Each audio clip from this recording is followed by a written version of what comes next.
Hello, everybody. Welcome to episode 117 of ASBN Live, which is a very special one because it is Circular City Week. We have an exciting series with mebl and the Sustainable Furnishings Council that we're excited to be kicking off today, this Monday. It's now my pleasure to hand it off to Tanzi Whalen, who's going to speak a little bit more about Circular City Week and introduce our amazing panelists. Take it away, Tanzi. Thank you so much. It's a great pleasure to be with you all today, and I'm really looking forward to this panel discussion and to your questions. So welcome to Circular City Week. I'm Tanzi Whalen. I'm professor and director of the NYU School Center for Stern School Center of Sustainable Business. So today in our conversation, our focus is on business strategy and circularity. Wednesday webinar will look at public policy, and Thursday we'll look at design practices. Hope you join us for all. While today our examples are drawn from furniture, home goods, and jewelry, I think you'll find that there'll be lessons learned that'll be helpful no matter what business. And I know actually that cross business collaboration is really helpful. This series is brought to you by a collaboration amongst three terrific organizations. mebl, Transforming Furniture, is committed to bold systems change towards circularity in the furniture industry by creating educational content and interactive exhibits, developing information resources, and facilitating cross-sector collaboration. The American Sustainable Business Network develops and advocates solutions for policymakers, business leaders, and investors that support an equitable, regenerative, and just economy that benefits all people and the planet. And the Sustainable Furnishings Council is a coalition of manufacturers, retailers, and designers dedicated to raising awareness and expanding the adoption of environmentally sustainable practices across the home furnishings industry and celebrating its 15th anniversary. So congratulations.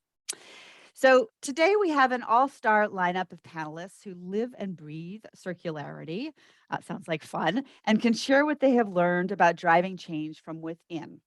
But first, a few reflections.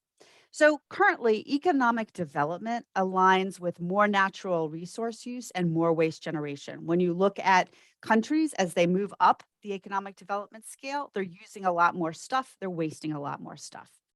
In order to ensure that everybody can enjoy the kind of quality of life that we have here, we need to learn how to decouple economic development from natural resource use and waste generation, not only for all around the world, but also in countries like ours, the developed world, where we have a challenging and problematic footprint.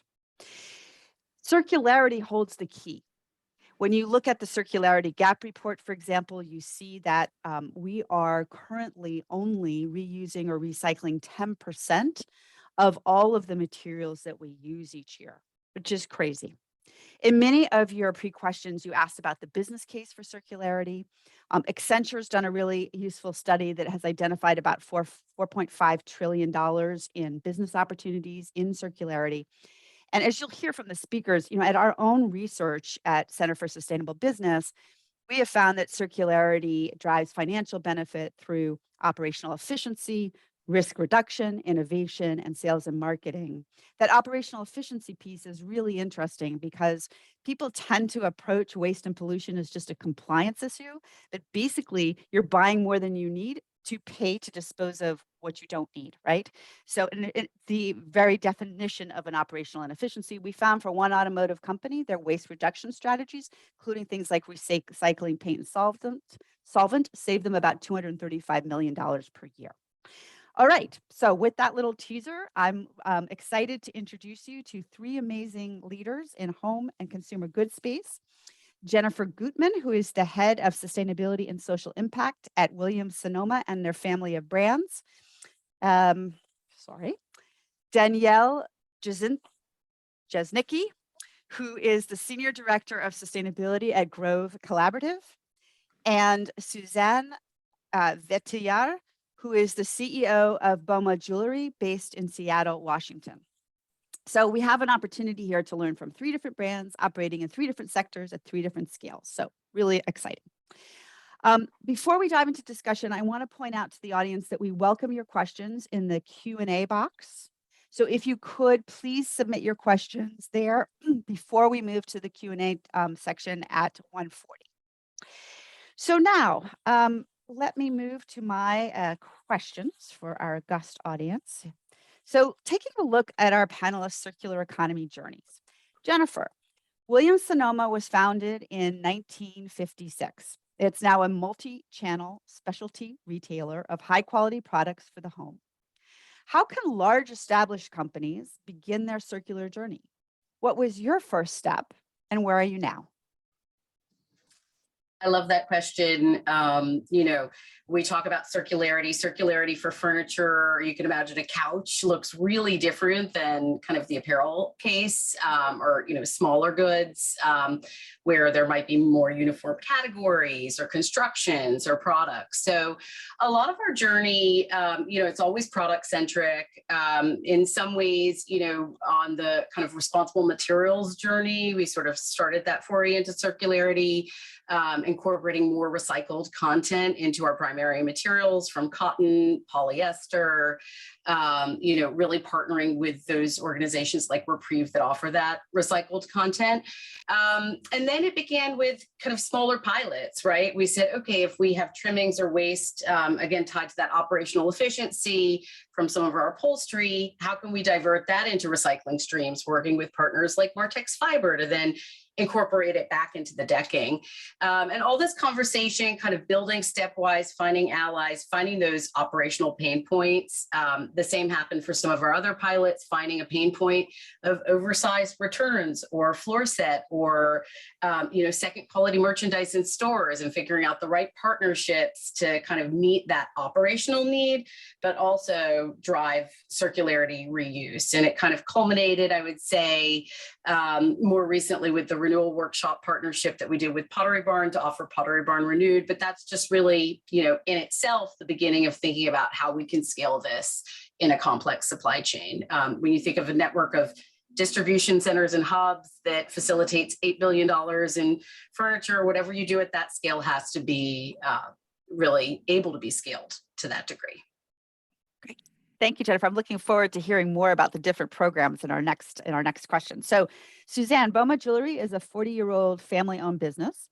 How was circularity introduced into your company's strategy, and how did being a family-owned business play into the changes that you have made? So great question. For our company, we're a vertically integrated company. We actually do all of our production overseas in Thailand. My dad is originally from Thailand and started our factory in 1985. And so we've been practicing circularity for decades, but really we haven't sort of looked at it from a viewpoint of how do we get to zero waste or, what is our goal? And so that's really come into play in the last 3 years. Really going through the B Corp assessment in the last 3 years to kind of apply not only governance and systems and sort of baselines and goals, but really having it all really, structured in the sense of what are we going to do, this year, what are we going to do in 5 years? And I still believe in this ability for us to get to a zero waste way of doing business, primarily because we work with precious metals and we can infinitely recycle them. And so one of the big, projects for us moving forward is how to find partners across other industries, but also how to apply more education within our industry. We primarily work with sterling silver. And right now in the market, there isn't a lot of education for consumers about what to do with their jewelry when they're finished with it. So this spring, we're actually partnering with Bridwell. They're a recycling company based here in the Pacific Northwest. And we're actually going to be doing a collection with their 30,000 members. And we're going to be processing some of that recycling. And then hopefully what we'll be able to do is to kind of also help communicate, these are all the categories of jewelry, from wood to metals to precious metals to non-precious metals. And these are things that we can do, and these are the ways that we can, recycle them. And, I think it's a really collaborative effort. There's education is always a challenge, when it comes to how to get the consumer to understand the value of their materials, but also even maybe how to buy better for the future. And then also to know what can they do when they're finished with their products. And so I think we look for, working across our industry and working across our community. But I also think that, you know, for us, fortunately, we've always been working with a material that has value. Silver is always going to have value and continues to go up in value. So I think, you know, starting there has been, you know, a really great foundation for us. And I think it also gets us all in our own industries to question, what are these source materials that we're starting with, so that when we practice circularity, there is value that we're, you know, continuing to bring into, you know, our business practices, you know, value to consumers. So yeah, that's Thank you. a little bit about, yeah. Excellent. Thank you so much. So Danielle, Grove Collective started in 2016 to transform household products into a force for good. A little earlier, 2014. Yeah. Sorry, 2014. worries, My notes were incorrect. Sorry about that. So very different to start a company that, you know, from the beginning has circularity built into its DNA. Can you walk us through how that evolved? Sure. And this looks a little different for a company like Grove, just thinking about household essentials and how a lot of those are consumer products and consumable goods. So for example, you know, there's nothing left of your soap other than the packaging. So that really leads us to, you know, consider our goals as they relate to packaging. And that's how we've ended up at, you know, with our focus on plastic. So Grove has a goal to be plastic free by 2025. And in the meantime, is plastic neutral. And what plastic neutral means is that for every ounce of plastic we use, we're collecting the same volume of plastic pollution. And so that's in a way kind of our attempt at trying to build a circular system of at least recapturing the waste and trying to pull it back into the value stream, rather than just, you know, this kind of take, make, you know, dispose idea where the plastic just ends up in landfill or, you know, worse. So that has really led us to a focus on packaging. Just because of the nature of our industry. I would say the other thing to consider is maybe the fiber supply chain. So when you think about home essentials, a lot of the things you're buying are paper products. And so how can we create a supply chain that is not linked to deforestation, but, you know, a little more focused on regeneration. So that leads us to sell a lot of recycled products and bamboo products, just more fast growing and, you know, not linked to deforestation. So yeah, it looks a little bit different than the other panelists, you know, with higher value, kind of longer term use materials. And the challenges are a little bit, you know, kind of more complex in some ways, because plastic is so seemingly disposable, and we're a little bit too small at this point to, you know, change national recycling infrastructure, but, you know, you can still try to make an impact. Great. Thank you, Danielle. And yeah, I mean, I think this is what's so interesting, is that you all three come at it with very different materials, different sort of stages of the company's development and so on. So fascinating. So Jennifer, going back to you, I'm wondering if you could walk us through, and you began to allude to this, different strategies that have been using, different products and services. How where are you focusing and why? How's it going? You know, what are some of the challenges, but also what are some of the exciting benefits that you're seeing as a result of this work? I think Great. Yeah. I think you know, it's interesting because I have this conversation a lot when people say, what do you think about circularity? And I feel like it's kind of, you know, like sustainability. It's incredibly broad. It means so many different things, and each one of those pieces is kind of a world unto itself. So, you know, I've mentioned our use of recycled materials, and we really collaborate with industry associations like Textile Exchange, their preferred materials approach, to kind of think about, okay, how are we starting to prioritize recycled content right up there with organic and other materials, to kind of think about that, you know, life cycle. In fact, you know, we were tying a lot of that work. About 50% of our impact from a carbon perspective is in our materials and production. So recycled is a huge, you know, lever to not only driving circularity, but meeting our public climate goals. So, you know, that's a big piece, using recycled content, right? That's what within this umbrella. And I think Suzanne really spoke to it, but sort of the holy grail to me of all sustainability or circularity work is really in the design function. How are you designing for durability, designing, you know, into materials that are more circular, designing to extend the product life? I mean, really, you want to keep these products in their highest use value for as long as possible. And that is, you know, the longest term. It's really engaging the design team, you know, changing practice, putting material selection up front. So kind of to extend the work that we're doing around materials, we're creating a framework to, you know, enable our design team to make make those easy decisions to find vendors who are certified and capable of making these, using these materials in their supply chain. So it's really kind of that upfront change. And then there's, ensuring product waste doesn't enter waste streams within our own supply chain, or kind of damaged products. That could be, seconds, returns that aren't, quality enough to be returned to stock or sold through our outlets.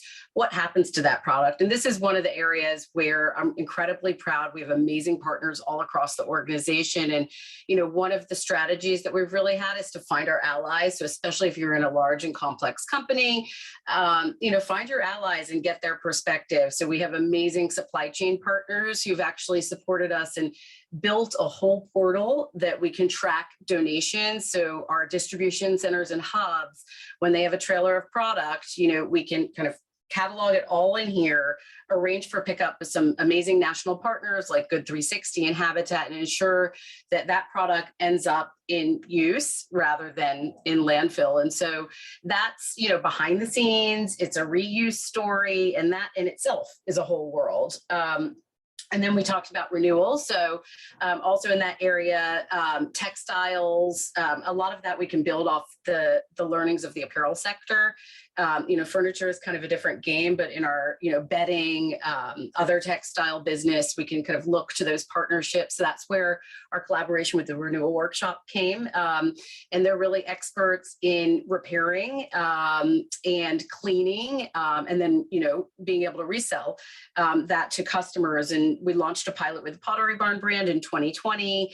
The Renewal Workshop actually, interestingly, just got acquired by Bleckman, which is a large reverse logistics provider. So, you're starting to see a lot more kind of mainstream, within the industry. And that has been kind of a huge way that we talk about how do we take these, textiles and give them another life and, bring consumers what they want.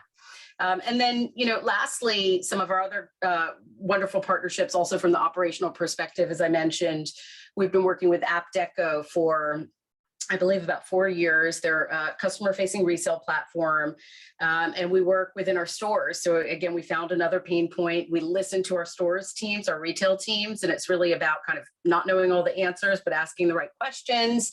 If they got returns that weren't first quality, how do we give those a new life? And so we work with AppDeco to post those and resell those, and bring them into customer homes where they can continue to be loved and keep it out of waste streams. So I always say be very specific.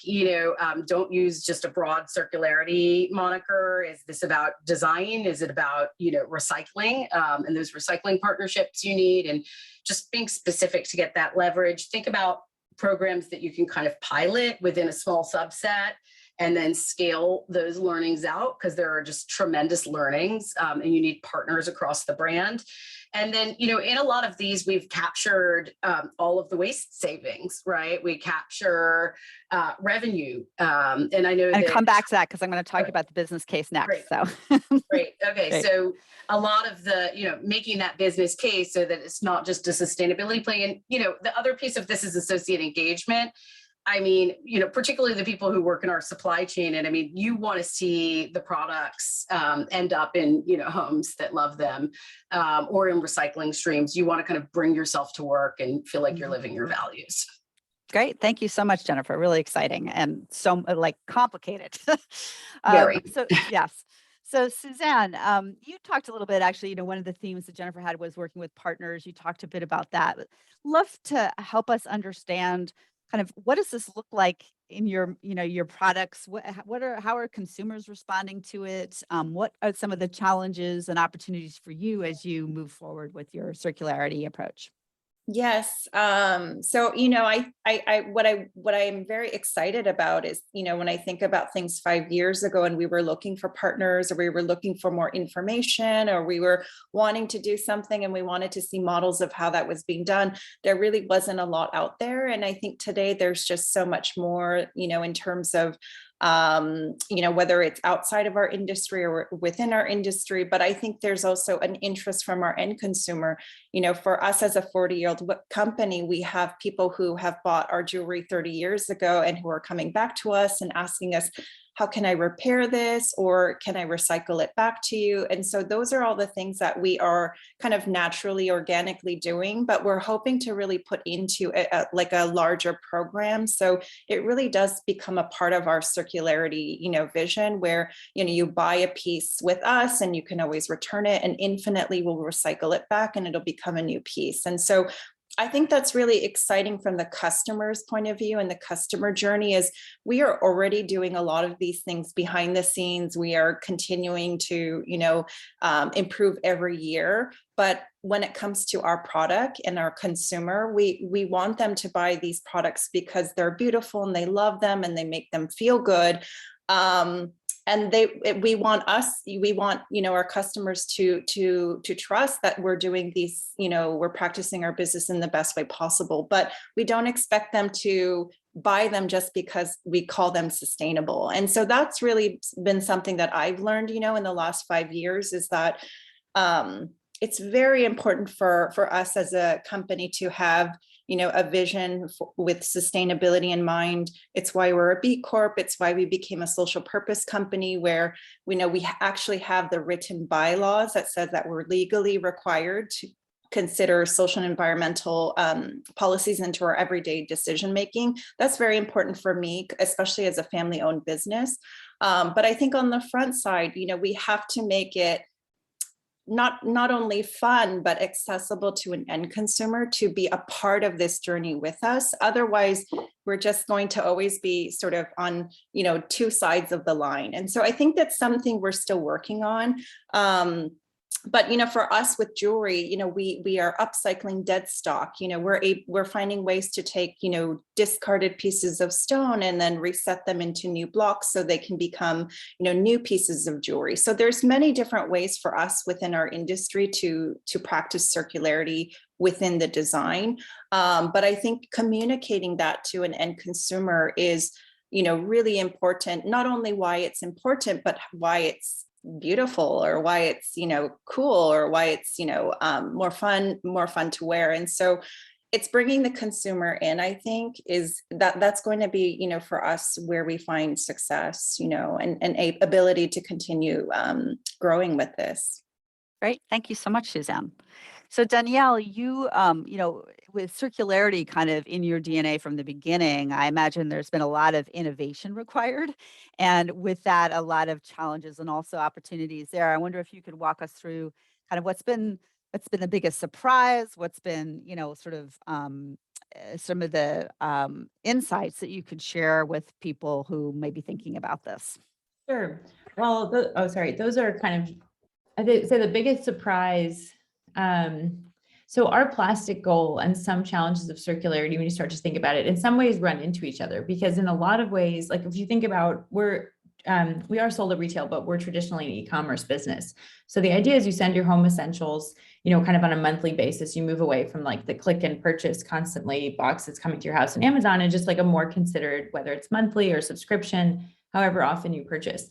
So I mention that because I've been trying for a while to get us into the reusable box model.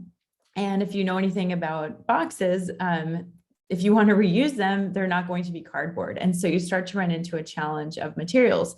And so in some ways, it's kind of ironic because, when I'm trying to pitch reusable boxes internally, it's like, well, they're made of plastic and we have a goal to move away from plastic. So you kind of run into competing sustainability objectives in some cases. So that's been really tricky to navigate. What I would kind of think about, sorry, what was the second part of your question? What advice do I have for other companies? Yeah, in terms of how you've been actually implementing, and finding your way through all the different challenges. Yeah, so I would say like, this is something I'm really kind of actively working through, is finding all the different solutions, but partnerships are the most important thing. I mean, companies, for example, like Grove, on the earlier, founded, less than 10 years ago. So we're still kind of building out our presence nationally, and our retail partnership with Target exists and is expanding out to other retailers. But so really thinking about those partnerships and where can we collect different materials, because the next phase of circularity for us is really dependent on changes in consumer behavior.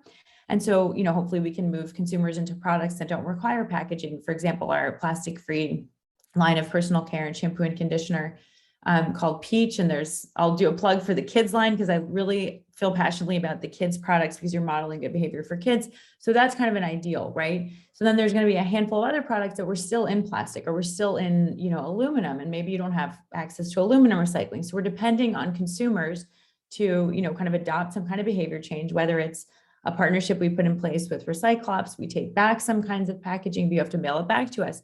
So there's an element of, kind of inconvenience. Like we're asking you to take that extra step, bring it with you to the store, drop it off if there's store recycling, or mail it back to us.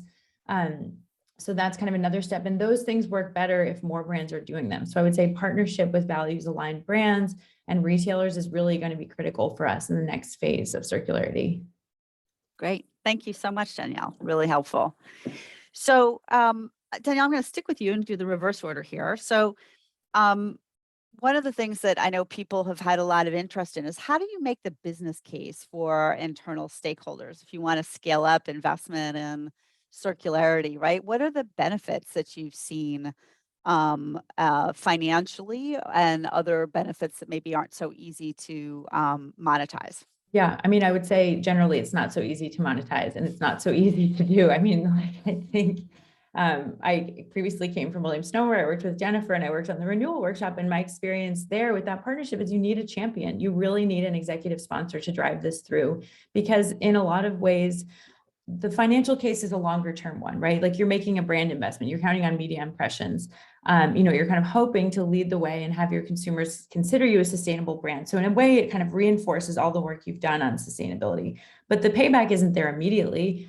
And of course, there's concern that it's going to cannibalize your business, although there's lots of data that shows that's not true. So I would say, kind of those financial impacts are longer term impacts. Think about Grove and reusable boxes. We will save money over time, if we invest properly. So if we transition to reusable boxes, I mean, if only like our operations team would agree with me.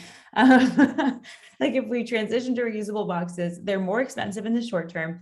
But if then we, kind of invest the marketing resources to get customers to do it, kind of informed about where to drop them off and how to mail them back, over time, you do save money, but it's an investment. I think like most of these activities require an upfront investment. So I think my best advice there is find an internal champion and make the case, kind of reinforce the sustainability program and values that exist. Because it really does require either a change in behavior or a departure from, the traditional. No company has been set up with reverse logistics in mind. So you are swimming upstream. It is not easy. It doesn't make sense. Like it's like, like anyone who kind of works on this stuff, and it sounds like a lot of people in the chat are thinking about it. So I don't think they're unfamiliar to these challenges, but I would say, kind of really building the case that this is the direction that businesses are going in, and you will be forced into a circular business model. So if you do it now, you can do it on your own terms and you can adopt the practices that serve you well as a brand and you get credit for that. And if you wait, you don't get those benefits. So I would say, pull on all of those levers and pray. Thanks. And actually, just to highlight the last bit of what you said is I think a lot of times companies see not doing something as a way to avoid cost and don't see it as actually a potential cost. Exactly. Right. Of losing business or reputation, et cetera. Right. Yeah. Yep. Great. Thank you. Suzanne, what are your perspectives on this business case question and how to, build support for it? So everything that Danielle said, I totally agree with. I think it's not this, this is a very long-term, mission to continually be more sustainable or improve our businesses. So, fortunately for us, we were family owned and we have a 40-year history. So we really use that. And I remember when we were looking at, going into e-commerce about 5 years ago, we felt really, anxious with all the competition and how to compete with all these new brands. But I think that we are going slower and we're sort of looking at it in a longer period of time. And so we give ourselves the space to kind of to make these small decisions that have long-term impact and they take longer to do. And we're kind of okay with it. But I also think the opportunity is, Tensi, what you shared before was really there's opportunity from waste, and there's a huge opportunity with our industry. In the last, few years, we have actually recycled so much discontinued product from our past, or we've received product from our, consumers that we've been able to just put directly back into our supply chain. And so that's really exciting. I think for us is how do we create, from the beginning customer experience, how that customer actually understands that this can all continue to be circular in our, processes, and they're part of it, and I think that will just continue to accelerate. But before we get there, we really have to set up that infrastructure ourselves and make sure that we can manage it. And then also that when we do it, we're recording it, we're showing our customer how they're part of this. And so I think a big part of it is, always looking for the opportunities from the waste, because there's a lot of waste, just in any business. And so I think that's a really great place to start. Great. Thank you so much, Suzanne. So Jennifer, over to you. How are you making the business case internally? Yeah, I mean, I agree with both panelists, and Danielle knows it well. Internally, it also benefits that I have an MBA. Full disclosure, I'm an advisor to the Center for Sustainable Business that Tansi runs at NYU, and so it was kind of my nature of bringing together sustainability and business. And I think a lot of the world of sustainability is kind of making that long-term resilience case. It's about investing in the long-term vision, creating a resilient business. I think it also is about kind of finding the pilots that work. I mentioned it before, but particularly in a large and complex supply chain, it's okay to do a small pilot and really take those learnings and think about what are the metrics that you're tracking. And to Danielle's point, having those internal champions, Marta Benson, the president of Pottery Barn, has been an amazing internal champion around all of this work. But then also, having those cross-functional partners, right? So we had a merchandiser on the team because, if you're going to have an assortment of renewed product, it has to be merchandised, right? And we have the planning team involved and finance involved. And often, the biggest benefit, and sometimes where you can find those cost efficiencies, is cutting across silos. And that's what I love about the work of sustainability. And all the elements of circularity are about cutting across those silos, right? And so there can be, to Suzanne's point, pockets, right? We've done a lot of work with our retail teams and our supply chain teams to establish tracking and reporting around waste and diversion and recycling generally. And guess what? Corrugate is a commodity.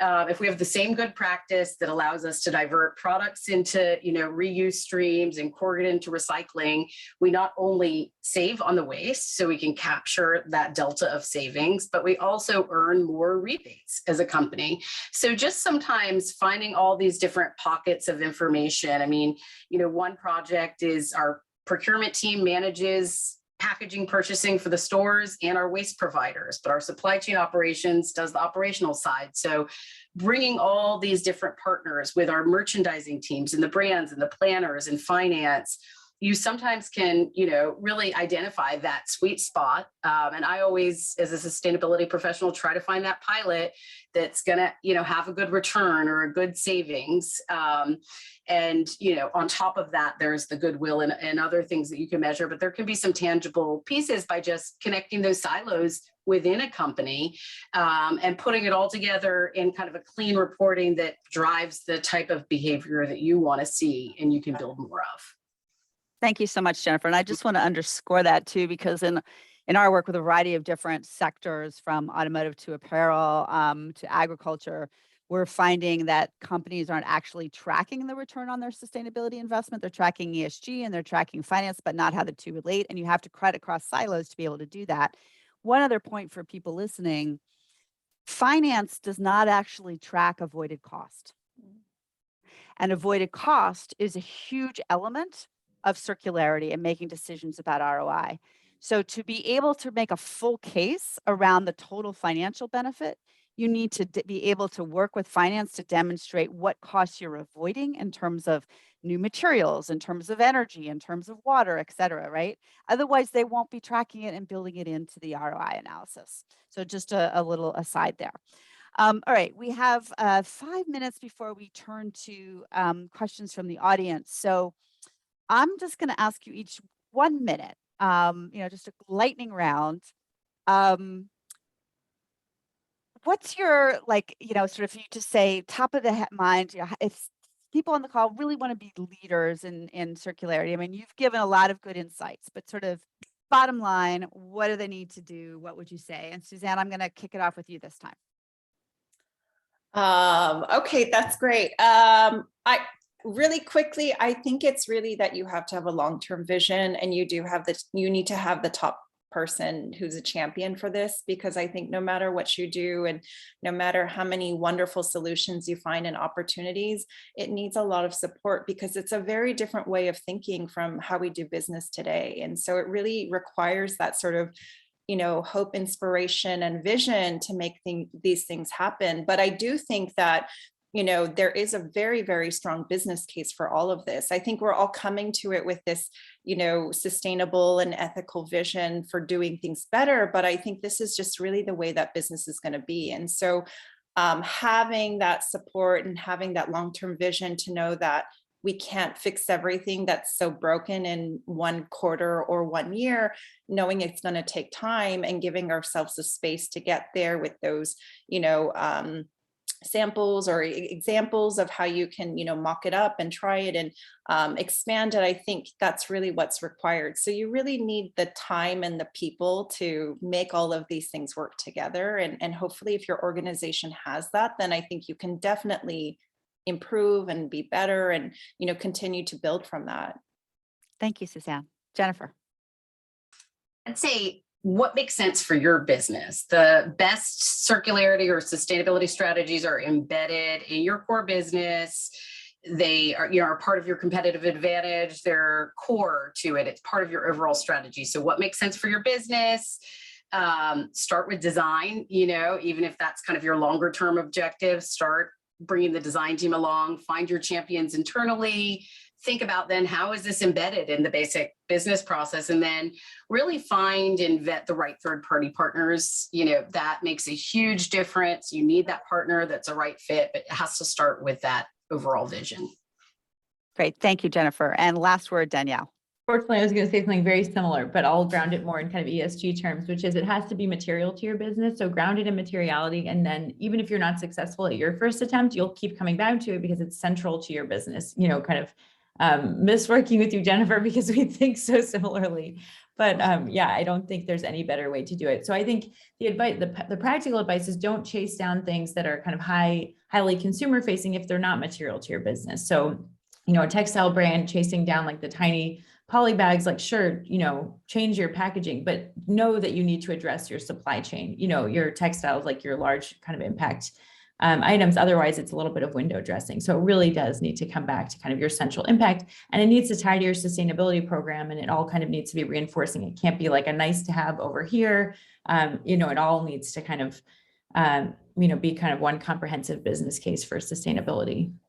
Great. Thank you so much, Danielle. So moving to the questions, and we actually have one for you, so I'm going to follow up with you. So this is for Grove. Likes your reuse platform better than packaging with single-use disposals. However, a little bit concerned about the messaging that says plastic recycling is a myth.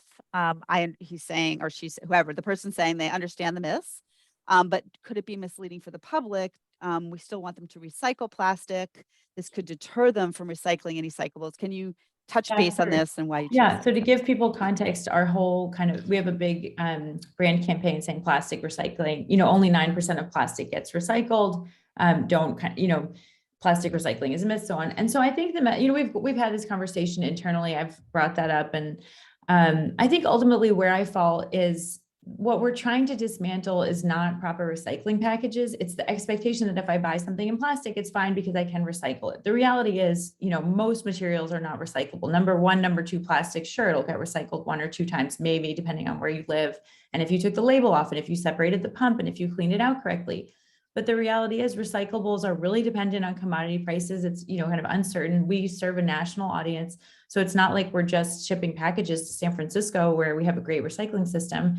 But a lot of municipalities around the country don't recycle plastic, kind of end of story. So we are concerned about, proper recycling behaviors, certainly encourage people to recycle.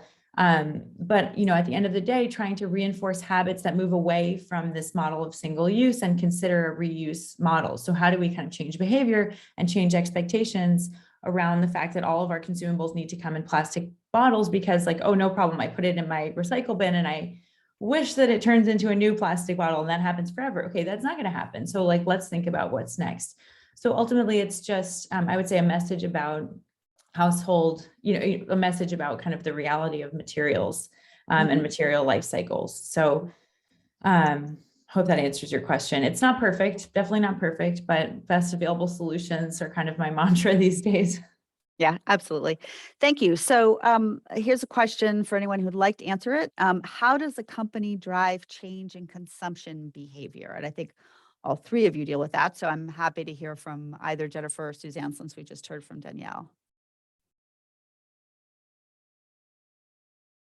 Sure. Well, I think, tying, ultimately sort of what's behind all, the concept of circularity or kind of extended use is durability and quality, right? And I think that has to be core to the conversation. Especially, within our industry where it's not a product, right? That's a consumable that, focusing on kind of quality, durability, and meeting customers' desires for that and needs for that, and offering kind of that as part of the extended value. I think also, we've done a lot of conversations internally and kind of I've heard this across our donation partners and resale partners that our brands retain the value of the products that they have, right? And that's another benefit that you're bringing to your customer, that, you're selling them something that they can use and that, is an asset that's not going to kind of quickly depreciate or be useless or valueless at the end of its life, right? So I think really tying that together in language that customers understand, and that's again where, when I say circularity, like so many people inside our company, but also customers don't really know what that means. And so how are we really specific about kind of the benefits? And as Danielle said, I think the real challenge for the industry is going to be to kind of change the way that you approach products, right? And kind of change the way that you think about investing in a product, right? And sustaining it over kind of a longer term. And how do we kind of collectively band together and create a little bit of a shift, right? From the consumption patterns that have really marked the United States, at least for the past couple of decades. Great, thank you. Suzanne, anything to add in terms of how you engage with your customers to, sort of get them to bring the stuff back, for example, to think about this? Yeah, I think, whatever Jennifer had shared, I think it's, really built around that. But specifically within our industry, it's, getting them to understand why there is value in having a product that they're not just going to dispose. And I think there's a lot of work, we work in a very affordable category of jewelry. So we're often kind of very similar to costume jewelry. So, when a customer looks at a product and to their eye, it looks exactly the same, especially when they're buying online, they don't understand why they have to pay 4 times the price. But that's on us to figure out how to communicate. Well, if you lose, if this breaks after 1 day of wearing it, you're actually going to end up spending more money over time. And so it's an ongoing, I think, communication strategy, and it involves education. But I think the customer is moving in that direction. And when I think about my daughters, who are all 10 and under, they are talking about the environment and they're talking about pollution and not wanting to waste. And they are telling me, don't buy that, we're not going to use it. And so this is really, I think, where things are going, because everyone, we can't avoid all of these problems, and everybody wants to be a part of the solution. And so I think we're getting there in front, and hopefully everyone is going to move in that direction, and all of our businesses are going to be ready, when customers are ready and wanting to ask more questions and know more. Great, thank you. So another question, again, who open to who would like to address it. How do you tackle social equity and inclusion dimensions of circularity, right? So we tend to see circularity as an environmental issue, but actually there are quite a few societal questions tied in. Who'd like to tackle that? I can talk about this a bit as it relates to plastic, just because, so often fossil fuel production linked to plastic and pollution are really, they do kind of end up being social issues. So I think, I kind of think of this in 2 dimensions. Is, how do you think about the impact of your supply chain? Like, I think, Tensa, you made the great point of, like, it's not just like avoiding change. There are costs associated here, whether or not they're externalities or actual costs on your balance sheet. Like, you do have to start thinking about those. kind of as part of your long-term, kind of social impact strategy. So I think that's coming into the forefront of, are we associated with industries that are polluting while we're trying to do all this good work in sustainability on the other side? So I think that's certainly one component. And then the other is, I think there has to be an affordability piece and a kind of reusability piece, but ultimately there's opportunity here in terms of making products more affordable, more accessible, less polluting. So I think there's social impact is built into this if you can find it. It kind of depends on your business. For Grove, it's really important for us that natural products stay affordable. So we're not going to launch some kind of circular model for reuse that is really expensive and only appeals to like super high focused sustainability consumers. But the point is to make natural products that are healthy, kind of encourage long-term behaviors and ultimately save you money. That's how you scale them, right? So like you'll spend less money. You have to invest in the reusable kind of, the permanent stand, but then you have the refillables. So I think there's an affordability component that does kind of make sustainability a like for everyone thing, not just like a nice to have kind of like luxury offering. And then the other part is really thinking about your supply chain and the impacts of the materials you're using on different communities, throughout that. And that I think ties to kind of climate resilience and all the, carbon impact planning that companies are starting to take on. So I think we'll see shifts, companies will start to think of this like the intersectionality will become more clear, I think, as the business case comes together and there's more communicating, especially to investors and through TCFD on the different frameworks. I love this question too. Can I add a little bit there? Absolutely. Just, kind of one of the challenges, within recycling supply chains or downstream is also, the collector model and how do you assure that, collector people so far downstream. I mean, it's kind of the same that you'd find in any complex supply chain where sort of the farm or the factory or the sort of raw material in this case, can be garbage dumps, right, for a collector model. So, just making sure again that you have those partnerships, that you're working across the nonprofit sector with certifications that are really investigating these issues and tackling them. And making sure that these recycling supply chains meet the same kind of standards that you want for other supply chains based on agricultural input. So that's a piece. And then I just love the idea of the just transition. I'm super passionate about like reuse, renewal, repair, and that's the kind of economy domestically I see that's going to get us through the next generation. I mean, recycling operations is a huge employer and we're just only at the tip of that, right? Like there is so much potential for this industry to really be kind of about reskilling, creating new jobs, finding that value that's already at our fingertips, but that we haven't really captured. Thank you so much. Great from both of you. So I have a question here, or a couple of questions related to startups. And sort of business case, long-term vision. How do startups who are crunched for time, who are trying to grow quickly, how do they think about circularity and make the time and make the argument for the investment in circularity? Any perspectives on that? Be a great differentiator for you. I think consumer interest is there. So if you're able to build it in early, it's definitely cheaper and easier to do it as you're building your foundation versus going backwards later. So I think startups, I know you're short on time and resources, but it's the easiest it's ever going to be right now. Like having been at different phase companies, I can say that with experience. Like it's not going to be easier when you're a big company. So spend the time and figure out how it's a differentiating factor for your business. Okay. Thank you.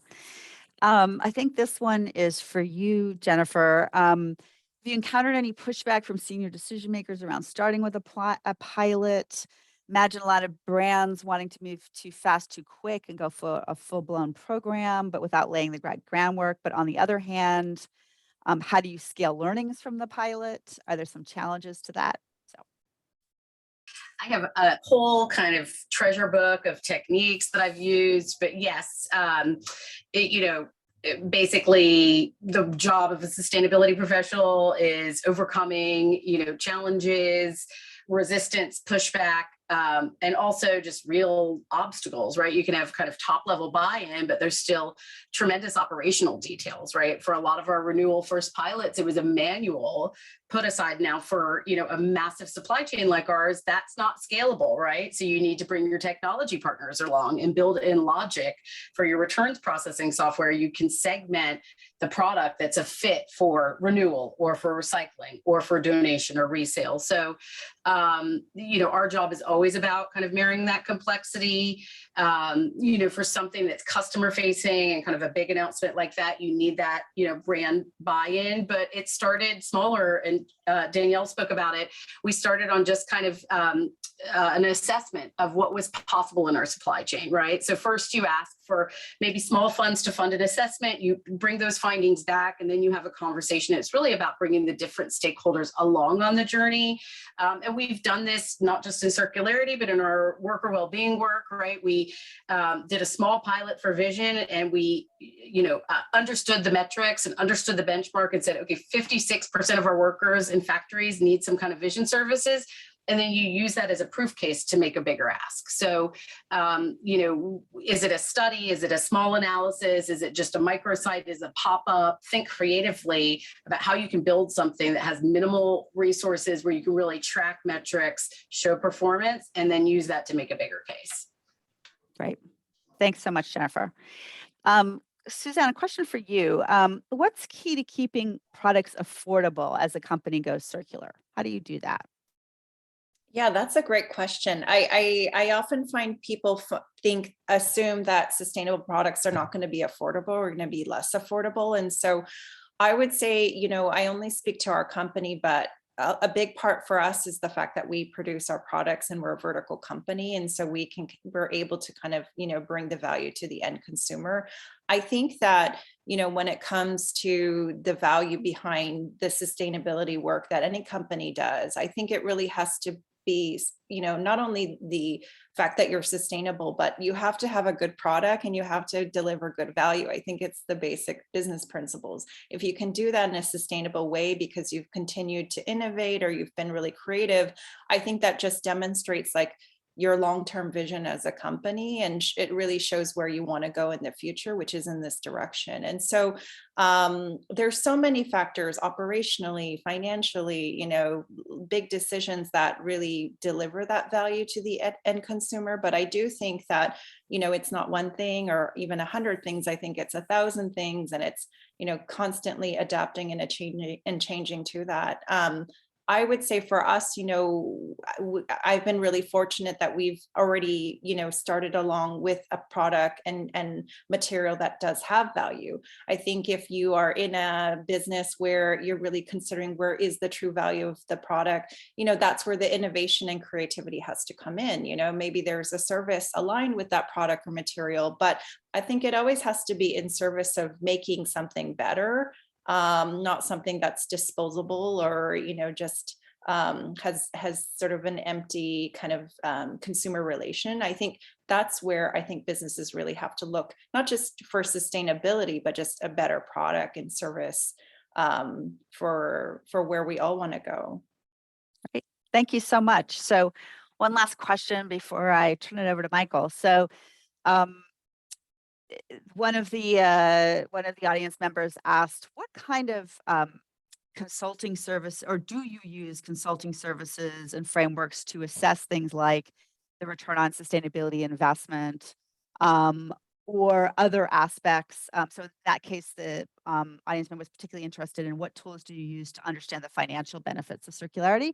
But then I would just also broaden that to say, are there any tools in addition to that that you would recommend that you have found very useful in your circularity journey that others could use, or consulting services that you've used?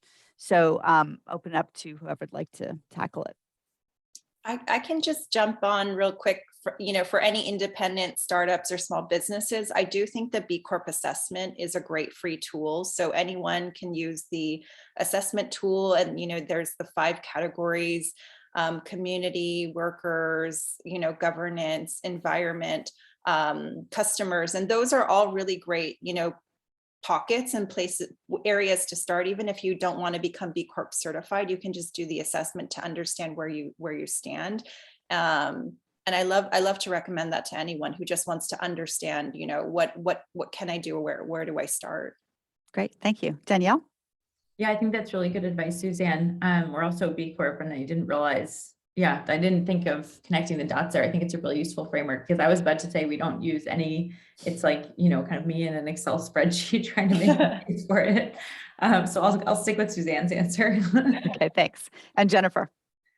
You know, I think the ROSI framework from the NYU Center for Sustainable Business really lays out kind of all the different functions that you may want to ask to kind of connect the dots on those different pieces in terms of waste savings. I mean, we too kind of create our own models because it bases off, you know, average price per ton and all the, you know, marketing analytics and kind of all these different pieces together. But the ROSI framework is a great place to start. And then amazing just consultants out there in the field, like Nellie Cohen, who started, you know, the wormware program at Patagonia. Or I see Faith here on the call, who we all know, you know, it's a pretty small world. You know, as I mentioned, we worked with Nicole Bassett from Renewal Workshop now at Bleckman, and sort of working with some of these experts who've really kind of know the process flow. They know the questions to ask, even if it's kind of on a contained project, can really help kind of propel you and start with all the learnings, the aggregate learnings that they have and that they've, you know, walked other companies through. Right. Thank you so much, Jennifer. Mona just asked me to say what the ROSI framework is. It's a return on sustainability investment framework that helps you monetize intangibles as well as tangibles in terms of returns on various sustainability strategies, including circularity. So great. This was really terrific, so insightful, and also so fascinating to hear such different perspectives, but with some very similar lessons across, such as, you know, how really I heard from each of you that partnerships were so important, whether it's internal or external, and that you don't have to figure this all out yourself. There's a lot that's already been done that you can learn from, but also the sort of consistent benefits that you're seeing as a result of an engaging in circularity in terms of competitive advantage, leadership, also financial benefits as well. So anyway, fascinating conversation. So thank you for your time. I want to thank the audience members for all their questions. Sorry we couldn't get to all of them. And turn it back over to Michael Hirschhorn, who is with mebl. Thank you, Tansi, and thank you again, Jennifer, Danielle, and Suzanne. That was great. I just want to draw your attention to 3 links in the chat. First is there's an evaluation form. It'd be great if you could take a minute to fill it out. We'd love your feedback. Second is, as Tansi mentioned, this is the first of 3 webinars this week. Today, of course, looked at business strategy to drive circularity. Wednesday looks at public policy to drive circularity, and Thursday is all about design strategy. And as you've heard today, while there may be a focus on furniture and furnishings, these apply across industries. Also, there's a broader set of webinars as part of Circular City Week, and there's a link in the chat for that, the Circularity in Furniture series. And finally, this team is putting out a circular design glossary for furniture and furnishings, and each of 42 terms will be illustrated by a real life example from a company. For example, when it comes out, the term fair trade is illustrated by an example from West Elm and Williams-Sonoma. And if you look in the chat, there's a link where you can sign up to be notified when it is published in just within a month or so. Thank you again so much. Each one of you who's taken part today, will send you a follow-up email. It'll have a recording. It'll include the chat and the resource list here, and see you very soon. Happy Circular City Week, New York. Thank you so much. Bye-bye, everybody. Great to work with you. Great to see you all.